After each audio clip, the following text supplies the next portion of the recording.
మనతో పాటు మాట్లాడటానికి బీజేపీ నాయకులు అందెం రామిరెడ్డి గారు నమస్తే అండి. నమస్తే. కోర్టు చాలా సీరియస్గా రెస్పాండ్ అయింది.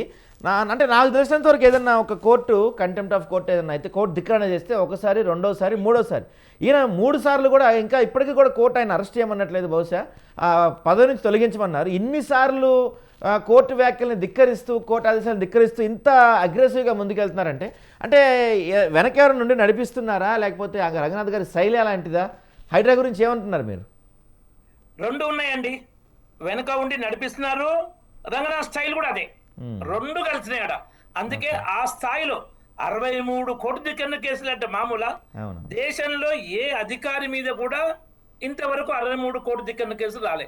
అసలు ఏ వ్యక్తి మీద కూడా రాలే అనుకుంటా నాకు తెలిసి. ఏమైనా సబ్జెక్ట్ కరెక్షన్ ఉంటే చెప్పండి. ఏ వ్యక్తి మీద కూడా 63 కోట్ల ధిక్కరణ కేసులు వచ్చిన సందర్భం ఉందని నేనైతే అనుకోవట్లేదు దేశంలో.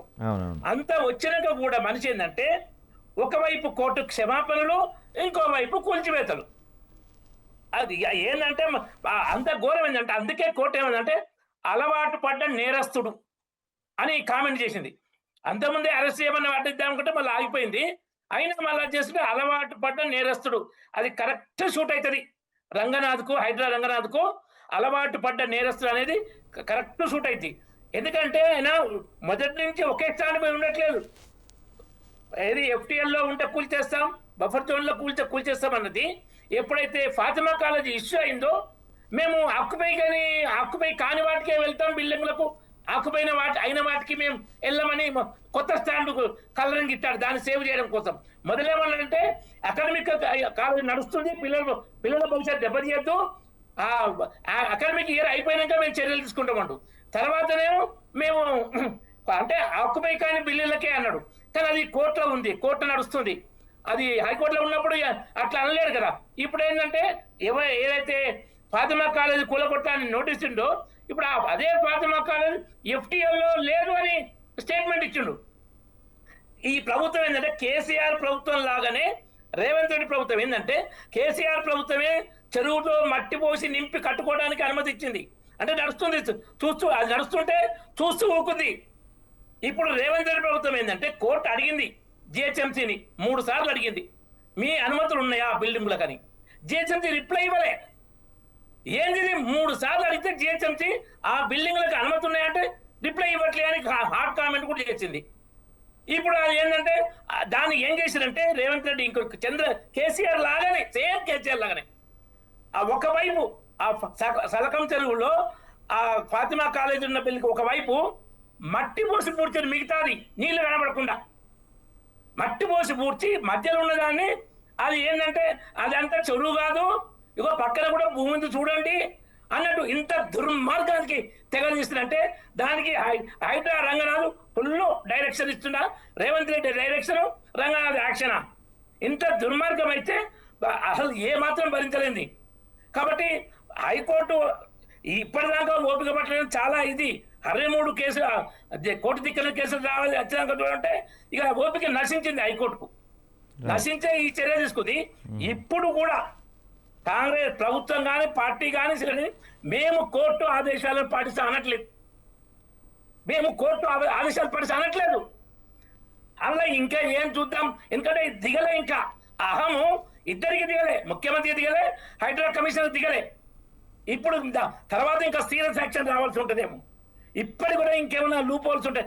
ఇంతకుముందు ఒక ఛానల్లో కానీ మాట్లాడుతూ అది ఆర్డర్ ఇవ్వగానే అయిపోద్దా, ఏం చేయాలని మేము ఆలోచించుకుంటాం, మా వాళ్ళ అది ప్రభుత్వం పార్టీ ఆలోచించుకుంటుంది అంటే హైకోర్టు ఆర్డర్ తొలగించే ఆర్డర్ కూడా లెక్కలేదా?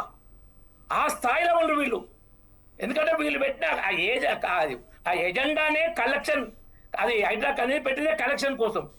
ఇక వాళ్ళ ఛానల్లో కొన్నిట్లు ఏం చెప్తుంటే ఆహా ఓహో అని ఇదిగో పులంటే అదిగో తులకు అన్నట్టు కీర్తిస్తున్నారు. ప్రజల్లో ఇంత వ్యతిరేకత ఉన్నా ఒక నిలకడలేని పరిస్థితి. ఇప్పుడు డబ్బున్న వాళ్ళకు అదే రాజకీయ నాయకులు పొంగులేటి శ్రీనివాసరెడ్డి కానీ, పట్నం మహేందర్ రెడ్డి కానీ, ఓవైసీలు కానీ వీళ్ళకు నీతి, పేద ప్రజలకు మధ్యతరగతి ప్రజలకు ఇంకో నీతి. GHMC పర్మిషన్ ఇచ్చి బ్యాంకులు లోన్లు ఇచ్చిన కట్టిన బిల్డింగ్ కూడా కొడుతుడు, ఏ పర్మిషన్ లేని బిల్డింగు దాన్ని కాపాడుతారు. చెరువు మధ్యలో అసలు FTL కాదు, బఫర్ జోన్లో ఉందో లేదో తెలియదు, ఉందని చెప్పి పర్మిషన్లు ఇచ్చి లోన్లు ఇచ్చిన దాన్ని కూలగొడుతున్నారు. నది మధ్యలో, చెరువు నది మధ్యలో ఉన్నదాన్ని లేదా ఈ చెరువు మధ్య FTLలోనే లేదని అంత ఘోరంగా అబద్ధాలు పొంపుతున్నారు. ఇంత దీనికన్నా దరిద్రం ఇంకోటి ఉండదు. ఇంతకన్నా అధ్వానం ఏ ప్రభుత్వం, ఏ పార్టీ చేయదు, ఏ అధికారి చేయదు. రంగనాథ్ అంత ఘోరంగా దిగజారుండు. ఆయన ఒక IAS ఆఫీసర్ అనుకోవట్లేదు. సేమ్ సిద్దిపేట కలెక్టర్ వెంకట్రామరెడ్డి ఏ విధైతే కేసీఆర్కు ఊడిగం చేసిండో, అది సుప్రీంకోర్టు ఆర్డర్ కూడా లెక్క చేయను అన్నాడు.